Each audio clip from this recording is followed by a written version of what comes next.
প্রিয় সংগঠন শহীদি কাফেলা বাংলাদেশ জামাত ইসলামী বাদাঘাট ইউনিয়নের ৭ নম্বর ওয়ার্ড এবং ৮ নম্বর ওয়ার্ডের লামাশ্রম ইউনিট কর্তৃক আয়োজিত আজকের এই সাধারণ সভায় উপস্থিত আজকের প্রধান অতিথি সম্মানিত উলামা হযরত মাওলানা কারি শাহজাহান বাদাঘাট হাই স্কুলের ধর্মীয় শিক্ষক, উপস্থিত আছেন বাংলাদেশ ইসলামী ছাত্র শিবিরের ভাইপুর উপজেলা সভাপতি, উপস্থিত আছেন বরদর উত্তর ইউনিয়ন জামাতের বাইতুল মাল সেক্রেটারি এবং আমার সামনে ধর্মপ্রাণ মুসলমান ভাইরা। আসসালামু আলাইকুম রহমতুল্লাহ। সম্মানিত উপস্থিতি, আমি অসুস্থ, আমার কিছু জ্বর আছে। আজকে প্রোগ্রামটা খুব জরুরি ছিল, তাই আমি উপস্থিত হয়েছি আর কি। আমরা কথা শুনবো আমাদের আজকের প্রধান অতিথি হযরত মাওলানা শাহজাহান ভাইয়ের কাছ থেকে। আপনাদের মনের যত প্রশ্ন আছে, বাংলাদেশ জামাত ইসলামী সম্পর্কে মানুষের অনেক প্রশ্ন, কারণ মানুষ আওয়ামী লীগ দেখেছে, বিএনপি দেখেছে। বাংলাদেশ জামাত ইসলামী সর্বশেষ 1996 সালে নির্বাচন করেছিল।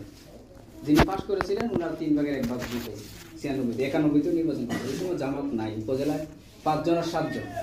আলহামদুলিল্লাহ বাংলাদেশ জামাত ইসলামী এখন প্রত্যেকটি গ্রামে গ্রামে পৌঁছে গেছে নেতৃত্ব, এবং বাংলাদেশের যত মেধাবী রয়েছে ছাত্র শিবির, আপনারা জানেন যে সরকার পতনের পিছনে ছাত্র শিবির মাস্টার মাইন্ড হিসেবে কাজ করছে।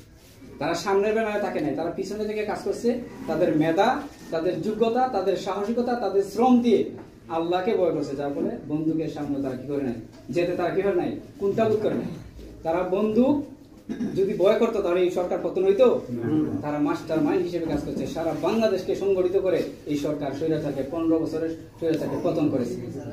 বাংলাদেশ জামাত ইসলামীকে দমানোর জন্য ফ্যাসিস্ট 15 বছর চেষ্টা করেছে। আপনারা জানেন আমাদের কেন্দ্রীয় নেতাদেরকে ফাঁসি দিয়েছে অন্যায়ভাবে।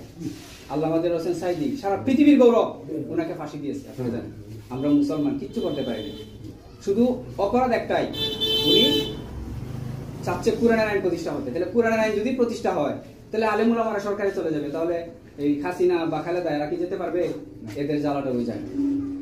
আবু জেহেলের গদির ভয় ছিল হযরত মুহাম্মদ সাল্লাল্লাহু আলাইহি ওয়াসাল্লামকে বিতাড়িত করার পিছনে। আপনারা জানেন। সম্মানিত ভাইরা, আমরা প্রধান অতিথির কাছ থেকে শুনবো কথা। আমি যেটুকু কথা বলতে চাই এটা হচ্ছে যে বাংলাদেশ জামাত ইসলামী সম্পর্কে আপনাদের যত প্রশ্ন আছে, বাংলাদেশ জামাত ইসলামী কি করতে চায়, বাংলাদেশ জামাত ইসলামী করলে দুনিয়াবি কি লাভ, পরকালীন কি লাভ, বাংলাদেশ জামাত ইসলামী কি শুধু হুজুরদের সংগঠন নাকি হিন্দু, বৌদ্ধ, খ্রিস্টান সাধারণ মানুষও করতে পারবে, সকল প্রশ্নের উত্তর আমাদের প্রধান অতিথির কাছ থেকে শুনবো। একজন হিন্দু করলে লাভ কি? জামাত ইসলামী কি নিয়ে হিন্দুরে বলবে যে নামাজ পড়? না। বাংলাদেশ জামাত ইসলামী একটি আদর্শিক রাষ্ট্র প্রতিষ্ঠা করতে চায়। আপনি এমপি হবেন, একজন এমপি যদি